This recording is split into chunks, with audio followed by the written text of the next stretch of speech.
Hi friends, how are you. Friends, हम देख रहे हैं हिंदू मैरिज एक्ट 1955, जिसमें हमने इसके पहले के लेक्चर में सेक्शन 3 का क्लॉज ई देखा था। आज हम देखने वाले सेक्शन 3 का क्लॉज एफ, जो डील करता है सपिंडाज रिलेशनशिप। फ्रेंड्स, अगर हम सपिंडाज रिलेशनशिप की बात करें तो सपिंडाज रिलेशन मीन्स होता क्या है। फ्रेंड्स, सपिंडाज रिलेशनशिप क्या होता है जानने से पहले इसको जानना क्यों जरूरी है ये देखते हैं। फ्रेंड्स, सेक्शन 5 जो है हिंदू मैरिज एक्ट का, जो डील करता है कंडीशंस ऑफ हिंदू मैरिज, इसमें जो है सेक्शन 5 का जो क्लॉज 5 है वो बात करता है सपिंडाज रिलेशनशिप। इसमें ऐसा दिया गया है कि अगर दो व्यक्ति आपस में सपिंडाज रिलेशन द्वारा जुड़े हुए हैं तो उनमें आपस में मैरिज नहीं हो सकती। अगर दो व्यक्तियों का आपस में जो रिलेशन है वो सपिंडाज द्वारा जुड़ा हुआ है, वो एक दूसरे के सपिंडाज हैं, तो उनमें आपस में मैरिज नहीं हो सकता है। इसलिए हमें ये जानना जरूरी है कि कौन कौन से व्यक्ति आपस में सपिंडाज रिलेशन द्वारा जुड़े होते हैं। अगर दो व्यक्ति आपस में सपिंडाज रिलेशन द्वारा जुड़े हैं तो उनमें आपस में मैरिज नहीं हो सकती। ठीक है, इसीलिए जो सेक्शन 3F है जो बात करता है सपिंडाज रिलेशंस की, तो उसमें वही दिया गया है कि कौन कौन से व्यक्ति आपस में सपिंडाज रिलेशन द्वारा जुड़े हुए हैं। तो हम देखते हैं कि सपिंडाज रिलेशन मीन्स क्या होता है। सपिंडाज, पिंड, पिंड मीन्स होता है बॉडी, या फिर पिंड मीन्स जो हम पिंड दान देते हैं चावल का गोला बना के। तो जो लोग श्राद्ध करते हैं अपने पूर्वजों का, तो जिन व्यक्तियों को उनके पूर्वजों का श्राद्ध करने का अधिकार है, मतलब पिंडदान देने का अधिकार है, वो आपस में सपिंडाज रिलेशन द्वारा जुड़े होते हैं। ठीक है, सपोज फॉर एग्जांपल कि सपोज ए एक व्यक्ति है और डी इसका जो है दादा था। ठीक है, दादा मतलब इसके पूर्वज। डी की मृत्यु हो जाती है तो डी को 3 लड़के हैं, सपोज ई, एफ और जी, और ए जो है ई का लड़का है। ठीक है, तो ए को अधिकार है डी का श्राद्ध करने का, ई को भी है, एफ को भी है, जी को भी है, क्योंकि ये एफ और जी ए के चाचा हैं। ठीक है, तो इनको भी अधिकार है डी का पिंडदान करने का। तो इनमें और इनमें जो रिलेशन है आपस में वो क्या, कौन सा होगा, सपिंडाज का होगा, क्योंकि डी का श्राद्ध करने का या फिर डी को पिंडदान देने का अधिकार जी का भी है, एफ का भी है और ए का भी है। इसलिए जी, ई और ए में जो रिलेशन होगा वो सपिंडाज रिलेशन होगा आपस में। ठीक है, सो फ्रेंड्स, समझ में कैसे दो व्यक्ति आपस में सपिंडाज रिलेशन द्वारा जुड़े होते हैं। ठीक है, इसमें हमने एग्जाम्पल में देखा कि डी जो है वो, डी उनका पूर्वज था ए का। ठीक है, तो डी का श्राद्ध करने का अधिकार जिन जिन व्यक्ति को होगा, डी का श्राद्ध करने का अधिकार या फिर डी को पिंडदान देने का अधिकार जिस जिस व्यक्ति को होगा, वो सभी आपस में सपिंडाज रिलेशन द्वारा जुड़े होंगे। ठीक है, सपिंडाज मतलब एक ही पिंड द्वारा। अगर हम पिंड को बॉडी समझें तो ये जो एक ही बॉडी द्वारा, इसके ही द्वारा ये लोग सब, क्योंकि ये सब इसी के अंश हैं, इसके द्वारा ये लोग आए हैं। ठीक है, तो ये सभी क्या होंगे, आपस में सपिंडाज द्वारा जुड़े होंगे। ठीक है, सो फ्रेंड्स, हम देखते हैं सेक्शन 3 क्लॉज एफ की वेरिएंट लैंग्वेज में क्या दिया गया है। इसमें 2 सब क्लॉज हैं, sub clause first and sub clause second. तो सब क्लॉज फर्स्ट, उसमें क्या दिया गया है कि सपिंडार रिलेशनशिप, इसमें क्या दिया गया है कि with reference to any person, with reference to any person extends as far as the third generation inclusive in the line of ascent through the mother and the fifth inclusive in the line of ascent through the father, the line being traced upward in each case from the person concerned who is to be counted as the first generation. Friends, में क्या दिया गया है कि with reference to any person, किसी व्यक्ति के reference में आगे क्या दिया गया है कि extend as far as the third generation, किसी व्यक्ति के रेफरेंस में उसका जो है तीसरा जनरेशन, उसको इंक्लूड करके इन the line of ascent through the mother, mother के साइड में उसको इंक्लूड करके मदर के साइड में तीसरे जनरेशन तक, ठीक है। अब आगे का दिया गया है कि and fifth inclusive in the line of ascent through the father, और फादर की लाइन में उसको इंक्लूड करके फिफ्थ जनरेशन तक। आगे का दिया गया है कि the line being trace upward in each case from the person concern, जो लाइन होगी कैसे वो अपवर्ड ट्रेस होगी, ऊपर की ओर जाएगी, ठीक है। जो पर्सन कंसर्न है उससे ऊपर की ओर लाइन जाएगी। और आगे का दिया गया है कि who is to be counted as the first generation, और जो कंसर्न व्यक्ति है वो पहला जनरेशन काउंट किया जाएगा, ठीक है। इसको एक एग्जाम्पल द्वारा समझते हैं कि सपोज एक व्यक्ति है, ठीक है। तो अब हम देखेंगे कि कौन कौन से व्यक्ति जो हैं इसके सपिंडा रिलेशन में आएंगे। तो ए जो है इसमें क्या दिया गया है बुक में कि मदर की साइड से थर्ड जनरेशन और फादर की साइड से फिफ्थ जनरेशन तक, ठीक है। तो ये ए है, इसकी मदर की साइड देते हैं, ठीक है। तो ये अब ये उसकी हो गई मदर,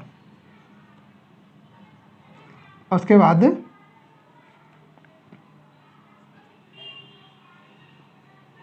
फादर मदर, ठीक है।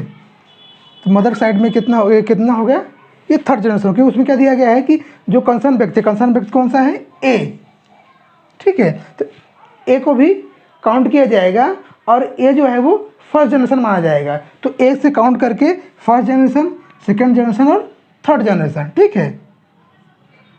मदर की साइड से ये फर्स्ट जनरेशन हो गया, ये कौन सा हो गया, सेकेंड जनरेशन है, ये थर्ड जनरेशन। तो मदर की साइड से तीसरे जनरेशन तक एक फर्स्ट जनरेशन कौन सा हो गया, ये कंसर्न व्यक्ति, क्योंकि बुक में क्या दिया गया है कि जो कंसर्न पर्सन है वो उससे अपवर्ड में जाएगा, ठीक है। तो ये इसके ऊपर इसकी माँ और उसके माता पिता, ठीक है।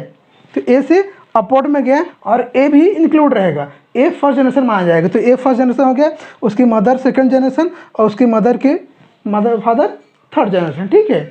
मतलब इसके नाना नानी भी, ठीक है। मतलब मदर साइड से इसके नाना नानी तक, मीन्स उसकी माँ और माँ के माता पिता, मतलब नाना नानी, ठीक है। तो ये तीन जनरेशन किस में आएंगे, तीन जनरेशन तक ये आएंगे सेपरेट रिलेशन में। अब हम फादर साइड देखते हैं कि फादर साइड में ये कौन सा हो गया, पहला जनरेशन फादर होगा, ठीक है।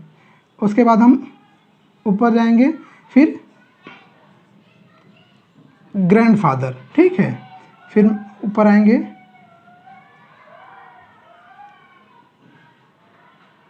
ग्रेट ग्रैंडफादर, फिर हम ऊपर आएंगे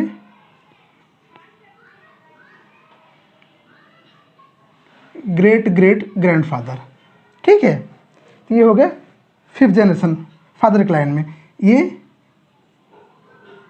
फर्स्ट जनरेशन हो गया, a father, second generation grandfather, third generation great grandfather,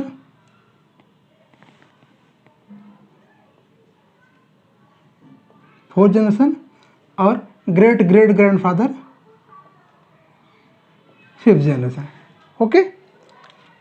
जैसा कि बुक में दिया गया है कि फादर के साइड से फिफ्थ जनरेशन तक, और ये बंदा जो है वो जो कंसर्न पर्सन है ए, वो इंक्लूड किया जाएगा और अपवर्ड जाएगा उससे, ठीक है। तो अपवर्ड में ए का फादर, ए का ग्रैंडफादर, ए का ग्रेट ग्रैंडफादर और ए का ग्रेट ग्रेट ग्रैंडफादर, मतलब पिता, दादा, परदादा और परदादा, ठीक है। तो ये सभी जो लोग हैं ये सभी आपस में सपिंडास रिलेशन द्वारा जुड़े रहेंगे, जैसा कि पुस्तक में दिया गया है। इसमें क्या दिया गया है कि with reference to any person extend as far as third generation inclusive in the line of ascent through mother, ठीक है। आएगा दिया गया कि and the fifth generation inclusive in the line of ascent through the father, ठीक है। आएगा दिया गया है कि the line being traced upward in each case from the person concern, जो पर्सन कंसर्न कौन सा ए है, तो ए से जो लाइन ए से लेके वो लाइन के अपवर्ड में ट्रेस होगी, ऊपर की ओर जाएगी। आगे क्या दिया गया है कि who is to be counted as the first generation, और जो कंसर्न पर्सन है वो फर्स्ट जनरेशन करके काउंट होगा, ठीक है। तो ये जो लोग होंगे मदर के साइड से थर्ड जनरेशन और फादर के साइड से फिफ्थ जनरेशन तक ये सभी लोग आपस में सपिंडास कहलाएंगे। इनमें आपस में मैरिज नहीं हो सकती। सपोज अगर ए फीमेल है, ए क्या है, फीमेल है, तो इनमें से कोई भी मेल जो होगा मेंबर, ये जो मतलब फादर के साइड से फिफ्थ जनरेशन तक और मदर के साइड से थर्ड जनरेशन तक कोई भी मेल मेंबर इससे शादी नहीं कर सकता। समझ में आया क्या? कोई भी ये थर्ड जनरेशन तक मदर साइड में और फादर साइड में फिफ्थ जनरेशन तक कोई भी मेल मेंबर ए से शादी नहीं कर सकता। अगर सपोज ए जो है वो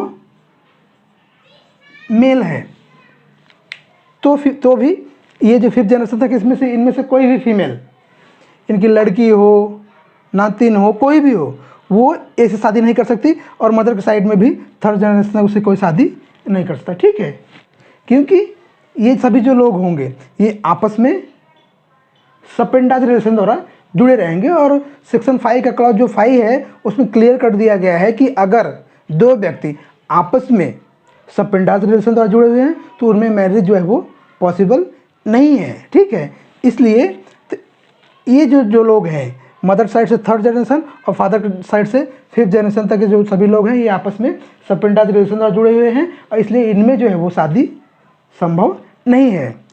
सेक्शन 3 क्लॉज एफ के सब क्लॉज सेकंड में क्या दिया गया है कि two person are said to be sapindas of each other if one is a lineal ascendant of others within the limits of Sapindaj relationship, or if they have a common lineal ascendant who is within the limits of Sapindaj relationship with reference to the each of them। तो sub clause 2 में ही दिया गया है कि दो व्यक्ति आपस में सपिंडाज रिलेशन में माने जाएंगे कब, जब वे लोग इनमें से होंगे। ठीक है, अगर वे इनमें से होंगे मदर साइड से थर्ड जनरेशन और फादर साइड से फिफ्थ जनरेशन तो वो दोनों आपस में सपिंडाज रिलेशन द्वारा जुड़े हुए हैं ऐसा माना जाएगा। ठीक है फ्रेंड्स, एक दूसरी इंपॉर्टेंट बात ये है कि ये जो व्यक्ति हैं चाहे आपस में ये हाफ ब्लड रिलेशन द्वारा जुड़े हुए हैं, चाहे फुल ब्लड रिलेशन द्वारा, चाहे यूटेराइन ब्लड रिलेशन द्वारा। ठीक है, इनमें चाहे जो इनका जो रिलेशन आपस में चाहे वो हाफ ब्लड द्वारा जुड़ा हुआ हो, चाहे फुल ब्लड द्वारा, चाहे यूटेराइन, तो भी वो एक दूसरे के सपिंडाज माने जाएंगे।